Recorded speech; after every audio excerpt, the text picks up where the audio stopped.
Hi అండి, నేను మీ doctor Sharath, sports and musculoskeletal physiotherapist. ఇవాళ చాలా మంది షోల్డర్ అనేది స్టిఫ్ అవుతుంది, పెయిన్ వస్తుంది అని చెప్పి వస్తున్నారు కదా. దాని వెనక ఉన్న మెకానిజం గురించి చూద్దామండి. షోల్డర్లో పెయిన్ ఉంటే అందరూ ఫ్రోజన్ షోల్డర్ అని అనుకుంటారు, కానీ ఆ ఫ్రోజన్ షోల్డర్లు రెండు రకాలు ఉంది అని చాలా మందికి తెలియట్లేదు.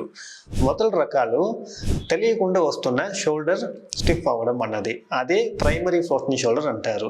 అది రీసెంట్ కాకుండానే వస్తుంది, లేకపోతే డయాబెటీస్, హైపోథైరాయిడిజం అనే కండిషన్లో అది ఒక మెటబాలిక్ సిండ్రోమ్ కాబట్టి వాళ్ళకి మామూలుగానే హీలింగ్ కెపాసిటీ తక్కువ ఉంది కాబట్టి వాళ్ళకి ఈజీగా వచ్చేస్తుంది.